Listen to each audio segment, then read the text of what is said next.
Yo, what's up?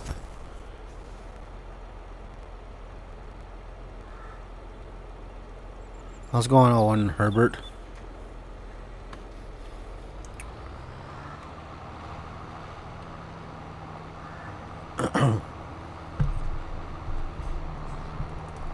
Eee.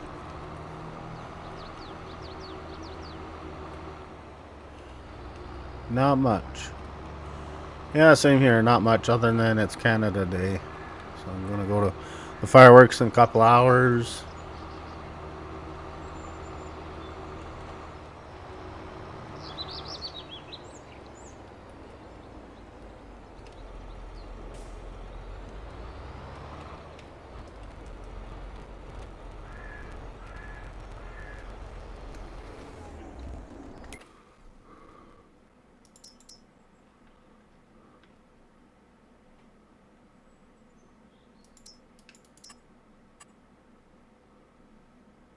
Actually, no. Where's that? No, that's a smaller tractor. No, go back.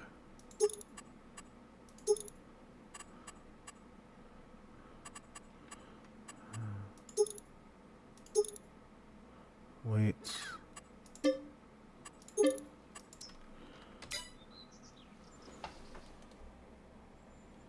I'm from Canada.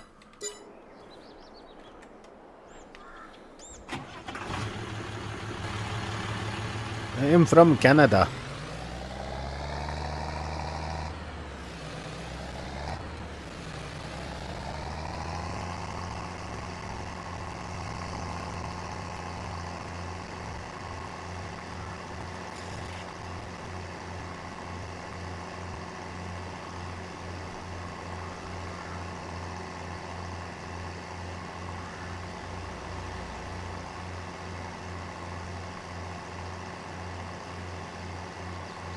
Hello, boss. How's it going? What province? Alberta. Where are you from? How's it going, boss?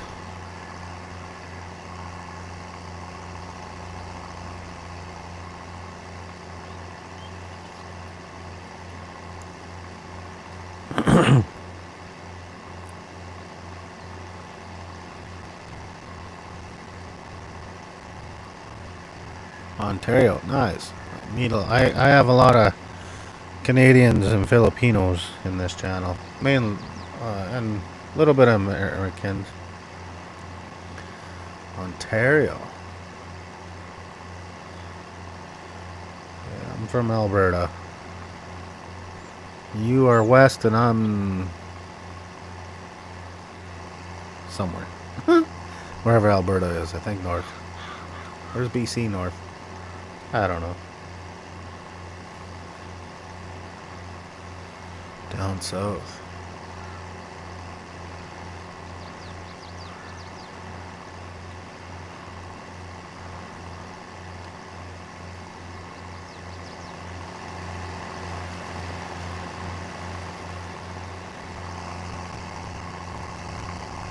Get out of my way. I'm on a fucking mission.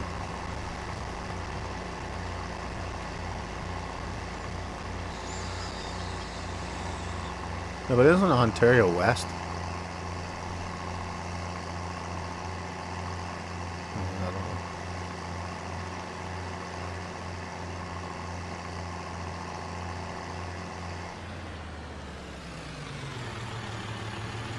I want to see if this old girl can pick up these bales. Old bitch. The old dinosaur.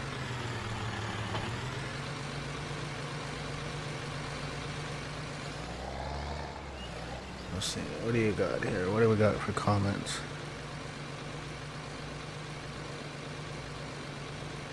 Money glitch, and Southern Ontario. I know all sorts of money glitches in this game.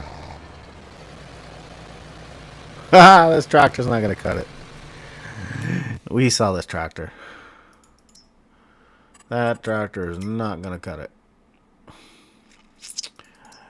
Okay, we sell it.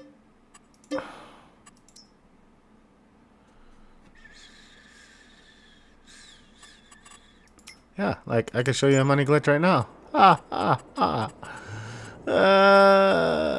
See here. What do we got here? Okay.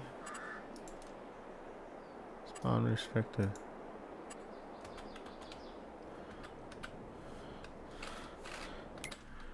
You wanna see me make money? Here, I got a way to make money. Just wait. Wait for it. I'll make money. Watch this. I don't have to do much. Boom! $150,000. Get another $150,000. Boom! Boom! $220,000. There we go. Let's go. See? Just like that. Just like that.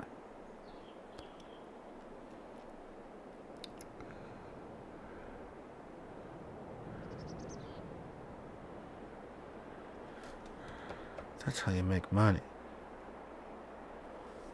360,000. See? That's all you have to do. Get that sign and you're golden. Now, time to get rid of it. See? See?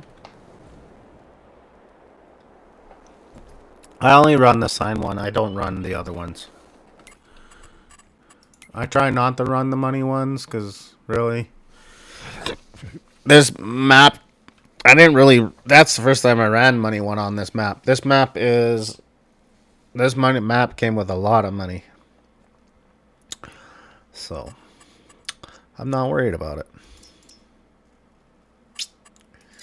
See, I need a powerful tractor. I need a tractor that can hold that trailer.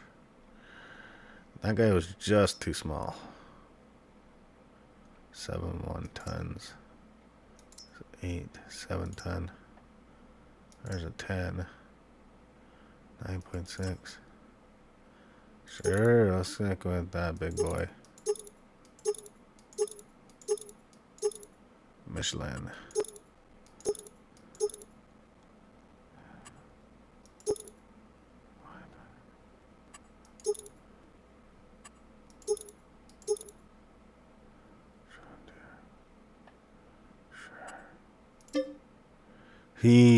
That's gonna take up all my money. Shit. 10.7.9. What is that? 7.9.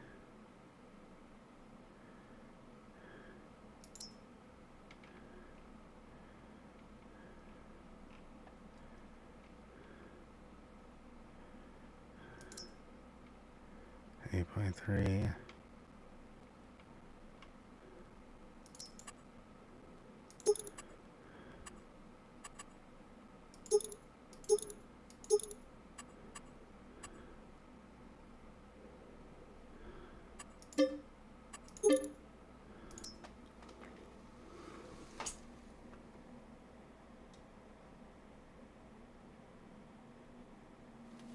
I have enough large tractors.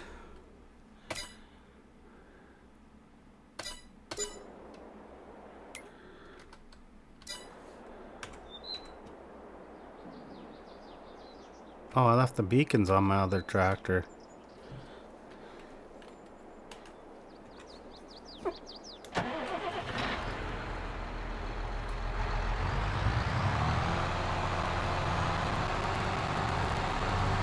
But yeah, I'm going to play a documentary. Ask all the questions you want to ask. I'm going to play a documentary. We play documentaries. Listen to documentaries. And chat. The relationship, especially the lover's parents. Rumor has it that Anthony, Rocco Franklin, Maria's father, was associated with a gang and even had a reputation as a hired criminal. He took an immediate dislike to his daughter's suitor. For some time, he even tried to obstruct their union. The Spencer family was also not thrilled with Frank's choice. For this reason, the couple eloped and rented an apartment away from their families. To maintain contact with the young people, Their families were forced to accept their feelings. Family life. Soon, Maria and Frank got married. After some time, they had children, first a boy and then a girl. After that, the family moved into a new home. During this time, Frank owned the auto parts business and sponsored racing cars. He worked hard to provide everything necessary for his family. For the head of the household, his children became a top priority and motivation in life. Initially, Maria tried to manage the children and household chores. However, later, despite her law degree, she began coaching her daughter's soccer team. According to friends, unlike her husband, she was not as warm to the marriage. She seemed all over the place and a bit out of this world. Domestic chores and responsibilities did not interest her. What really worried her was money. She greatly enjoyed spending what Frank earned. But what was more striking was her coldness towards the children. Gradually, Mrs. Spencer's behavior led to problems in the marriage. Her husband became dissatisfied with her selfishness and eccentricity. He felt that, having become a mother, she should have matured and thought of others. However, Maria did not change. In 2006, the man initiated a divorce. He was finally tired of the constant scandals and inappropriate behavior of his wife. Sometimes she behaved so unreasonably that Frank feared for the children's health. At that time, the idea of divorce seemed to be the only correct solution. However, after deciding to separate, the relationship between the former spouses became even more strained. The confrontation. Spencer wanted to keep the children with him. He didn't trust his ex-wife and was convinced that she couldn't properly care for them. Not everyone in his circle agreed with his stance. For example, his friend Ron asserted that for the children's normal development, both parents were necessary. He strongly recommended that his friend negotiate with Maria and share custody equally. Apparently, Frank knew more than his friends did, so he continued to insist on They will actually pay you for just playing custody. In retaliation, the woman did the same. Moreover, she was counting on substantial child support payments. This conflict intensified over time. More than once, due to his ex-wife's erratic behavior, the man had to call the police. The woman would attack him and the children. However, not everyone believed this. In 2008, an incident occurred that confirmed the main character's words. Following a scuffle with her former mother-in-law, Maria was arrested near her child's school. The issue was that she came to pick up the girl, but Frank's mother tried to stop her. It turned out that the woman's decision was justified since they had another arrangement that day. But at the last minute, Maria decided to change it. After the fight, she took the child and put her in the car but forgot to buckle her up. On the way, police officers stopped her car and assessed her actions as a threat to the child's life and health. Consequently, Maria began having problems. She was charged with disorderly conduct. Additionally, Frank accused his ex-wife of stalking him.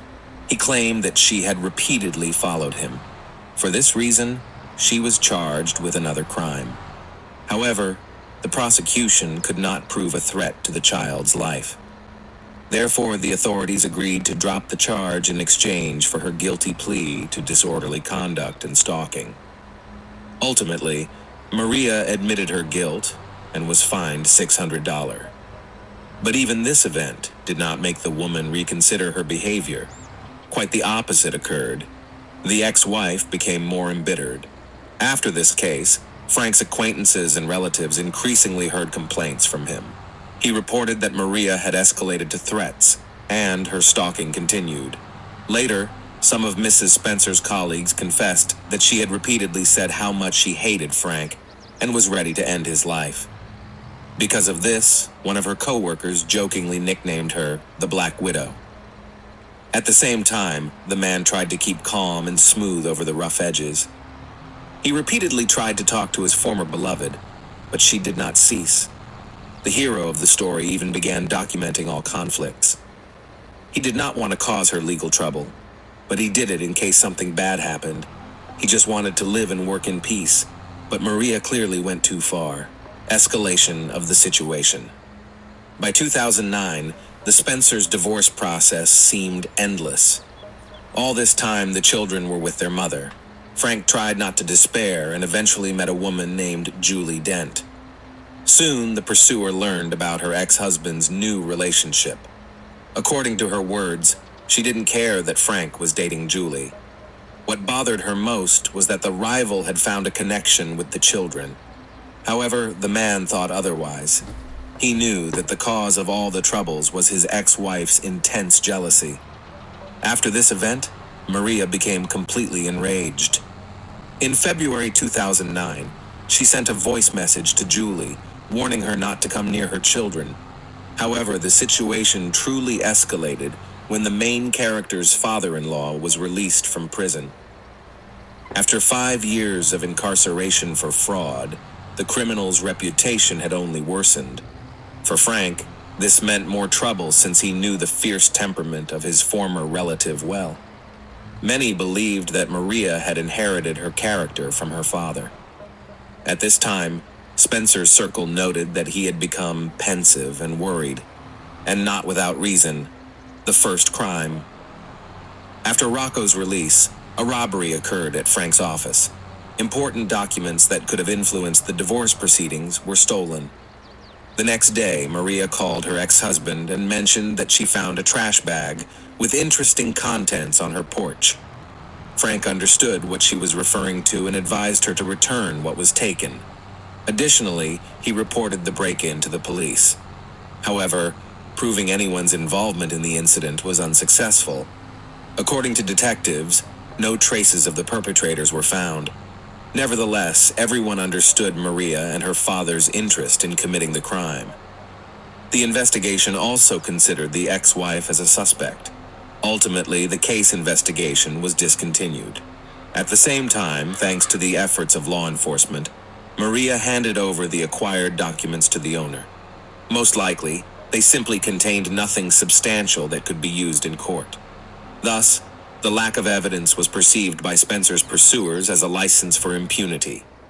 The situation continued to escalate. The limit of patience. Subsequently, threats from the former beloved followed on social media. She was still discontent that the children were communicating with Julie. Unlike her, the new partner was calm and balanced. She enjoyed spending time with her beloved and his kids. She tried not to interfere in the complicated relationships of the former spouses. However, she was extremely outraged that in her quest for revenge, Maria forgot about her parental responsibilities. The disputes continued until 2010. At that time, Frank's patience reached its breaking point. The man could not stand it any longer and turned to law enforcement. He asked the police officers to assess the behavior of his ex-wife and provided their correspondence. It clearly contained veiled threats. However, Maria claimed that this was just her way of communicating and that she meant nothing reprehensible by it. Once again, it was not possible to prove the woman's guilt since her warnings sounded vague. Unfortunately, this time too, the pursuer remained unpunished. Fires. In January 2010, another misfortune awaited the man. The couple planned to go on a romantic trip to the Caribbean islands. By strange coincidence, on the night before the trip, a fire broke out at Frank's mother's house. Fortunately, no one was harmed. However, all property was destroyed by fire and smoke. Witnesses claimed that a car, driven by Maria and accompanied by neighbors and acquaintances, pulled up to the house. The woman behind the wheel watched the scene with a smile before driving away.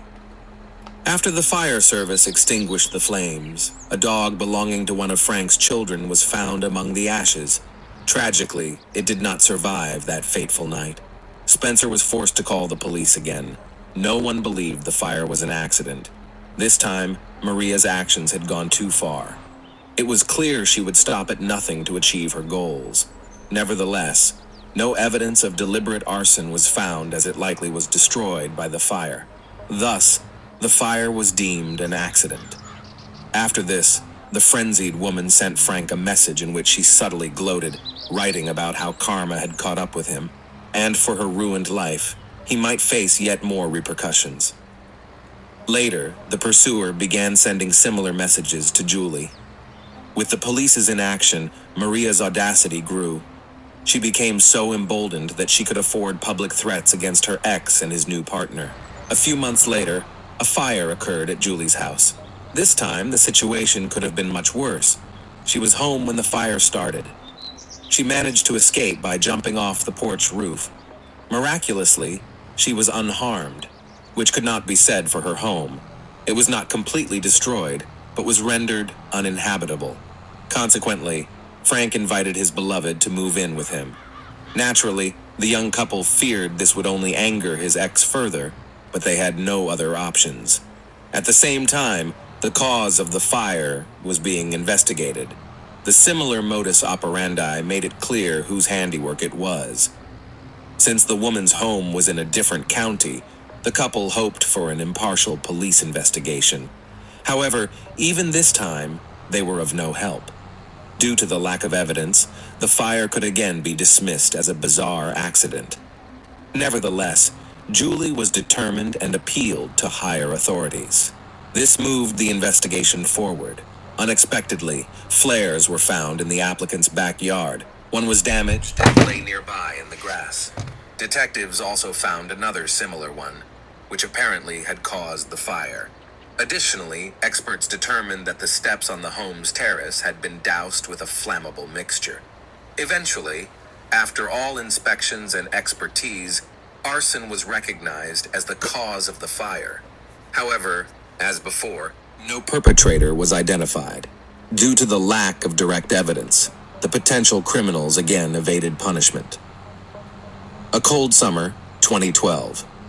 In June 2012, Frank and Julie decided to break up. In reality, it was a cunning plan to briefly lull Maria's vigilance. Then followed the final breakup of the Spencers.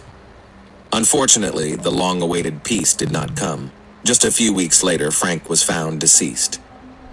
On July 3rd, Joe, a friend of the main character, decided to visit his friend. There had been no word from him lately, which surprised no one.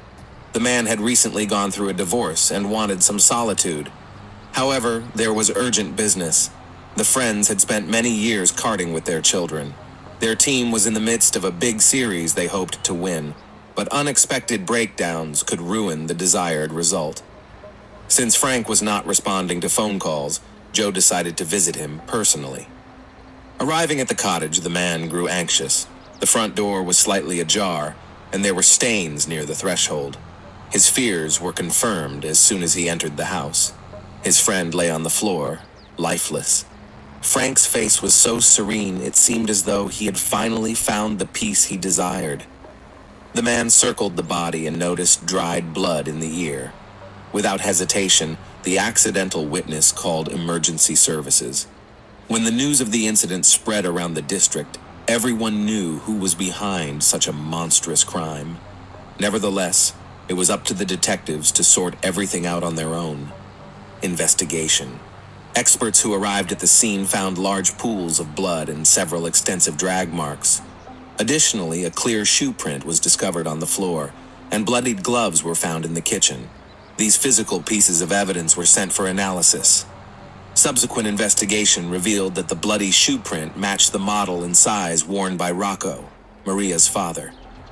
Furthermore, skin particles from Frank's ex-wife were found inside the examined gloves. It was known that the woman had not lived with the deceased for over a year, so the gloves with fresh DNA could not have been left in the house by chance. All evidence pointed to the involvement of both in the crime committed. Soon, the suspects were detained. Autopsy and ballistics analysis determined that Frank Spencer had been shot with two different types of weapons. The first bullet was fired from a .30 caliber sniper rifle as he stood by the front door. Forensic experts found a sniper's nest approximately 115 feet from the house. The bullet passed through his hand and penetrated his chest, striking a vital artery. The shot was fatal. However, the attackers did not stop there. They dragged the poor man inside, where a final controlling shot was fired into his head with a .357 Magnum revolver. By that time, the man was already deceased. Therefore, the final shot was seen as an act of revenge. It was clear that the shooter harbored hatred toward his victim. Consequently, police speculated that Rocco fired from the rifle, while Maria finished what was started. Additionally, it was discovered that alongside the crime, Frank's car and dog were missing from the house, exposing Rocco and Maria. By reviewing traffic cameras, Spencer's car was spotted on a federal highway, moving away from the victim's house shortly after the crime. Unfortunately, it was not possible to identify the driver.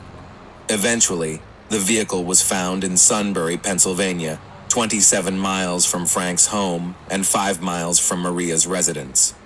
However, no fingerprints or other evidence were discovered inside the car. Regarding the victim's dog, it was found 2 days after the incident, having wandered into a wedding in Dauphin. Attendees immediately realized that the well-groomed Weimaraner had an owner. Thanks to a microchip, the dog was returned to Spencer's mother. It turned out that Frank had gotten a new pet for his children after the fire. This fortunate discovery helped clarify some aspects and effectively exposed the crime. According to the investigation, the criminals took the dog when they fled the scene.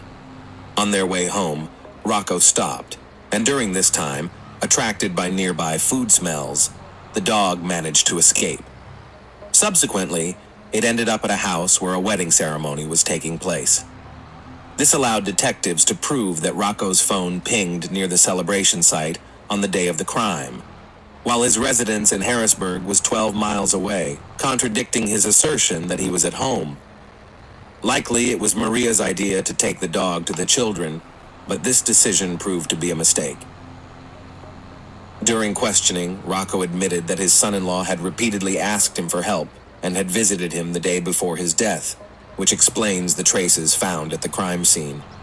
However, Rocco could not explain the presence of a blood pool. His statements sounded insincere, and no one could confirm whether the men got along well or otherwise. Rocco also confessed that Frank had given him the vehicle to use that same day, apparently to justify his fingerprints in the victim's home. By doing so, he essentially admitted to being at the crime scene the day before. Searches were organized at the homes of Rocco and his daughter to find the crime weapons, but the seasoned criminal knew how to dispose of firearms, so neither the rifle nor the revolver was found. Ultimately, it would not have been difficult for him to dispose of the crime weapon. Maria also refused to admit her guilt. She insisted that the glove ended up in her ex's house by accident, possibly moved by the children on one of the days. In the end, the suspects were released home. However, detectives did not close the case and continued to gather necessary evidence. Meanwhile, Frank's friend, Derek Reed, managed to talk to the former friend during a school football match. During their conversation, Maria confessed that the last thing her husband saw before his death was her face. Her statement sounded odd. The investigation received heightened attention from the state's attorney general, who was extremely upset with the authorities' indifference to Frank's reports and statements. Moreover, the police received numerous complaints about their incompetence. An internal investigation was unavoidable. Unfortunately, it was not possible to prove the officers' negligent attitude towards their duty. According to the police, much information provided by Spencer lacked solid evidence, and the only person who could confirm or refute the officers' words was deceased.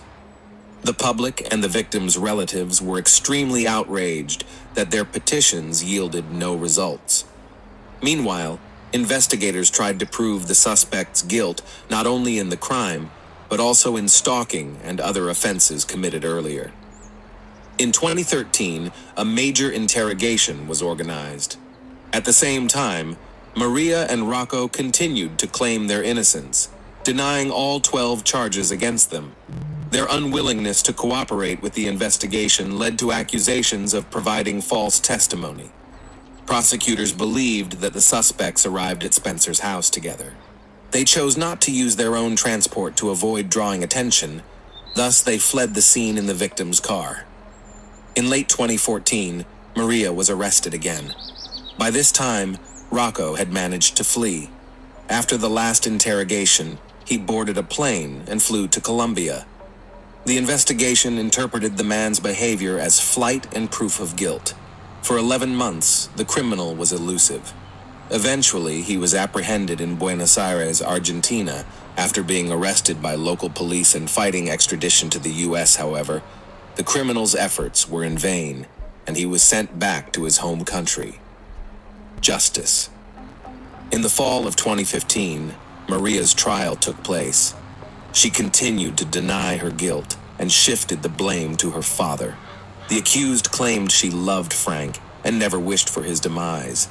However, numerous witnesses exposed her true character, recounting long-term threats, stalking, and arson. The trial lasted just over a week. In the end, the jury delivered their verdict. They found her guilty on all counts, including deprivation of life, arson, burglary, providing false statements, conspiracy, and making threats. Mrs. Spencer was sentenced to life imprisonment without the possibility of parole, plus an additional 50 years. Eyewitnesses claimed that Maria smiled constantly during the trial. "I didn't end his life, so I tried to stay optimistic," she explained in a later interview. A few years later, trials began for Rocco. He was extremely displeased with his daughter's accusations. The defendant insisted he was merely helping her but was against violence. It was Maria who insisted on the crime. However, physical evidence suggested otherwise. Finally, in the fall of 2018, Anthony Franklin was found guilty of deprivation of life, as well as robbery and arson. He received a life sentence without the possibility of parole, plus an additional 45 years. Upon sentencing, the 77-year-old man blew a kiss to the prosecutor and the lead detective before cursing the judge.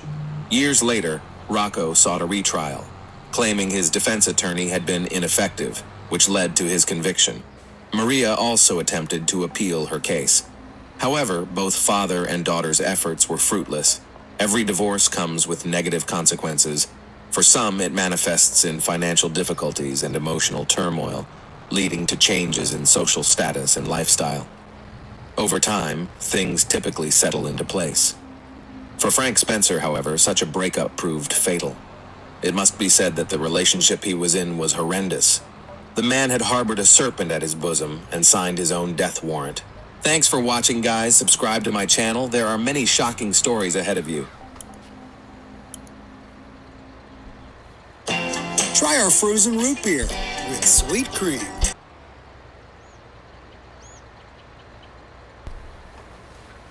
Hi everyone, welcome to my channel, and today we're going to take a look at another horrible case with you.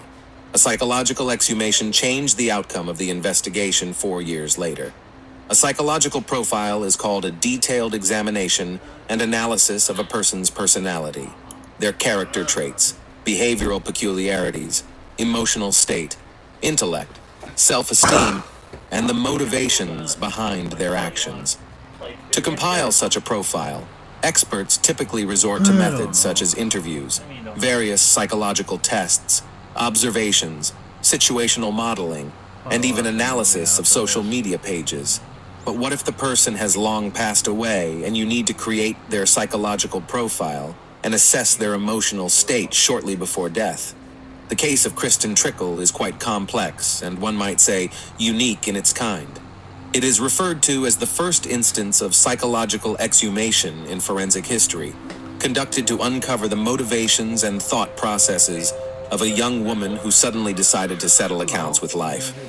No one believed that the joyful, devout Kristen, who had big plans for the future, would suddenly end everything without any apparent reason.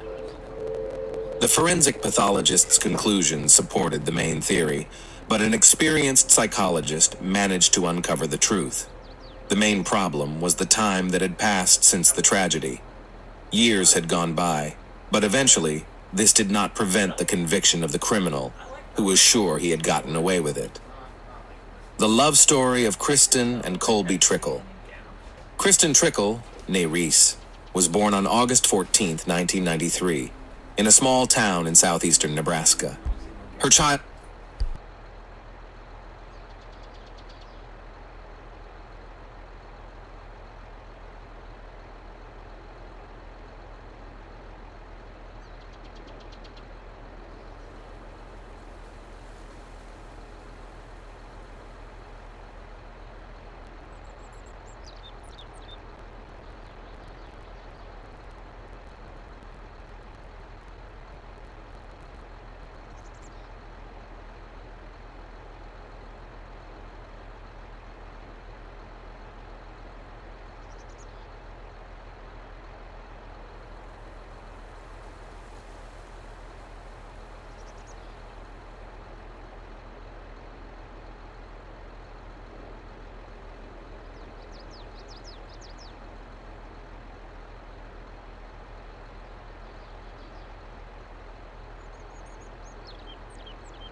I'm gonna end the live stream soon because I'm gonna go to the fireworks soon, you guys.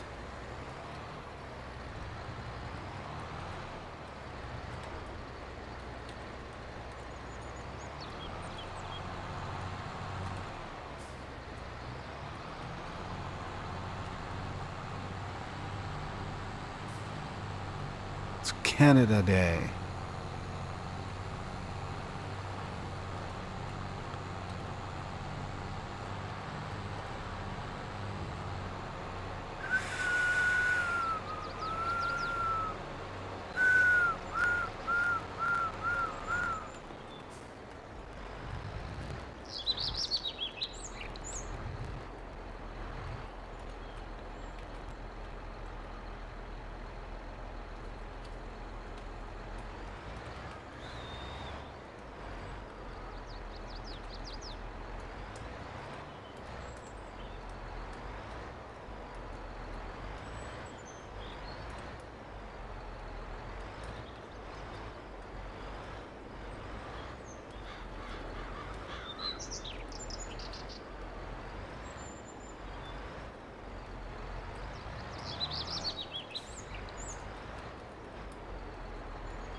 Whee!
Alrighty, guys, I'm shutting it down. Thanks for watching.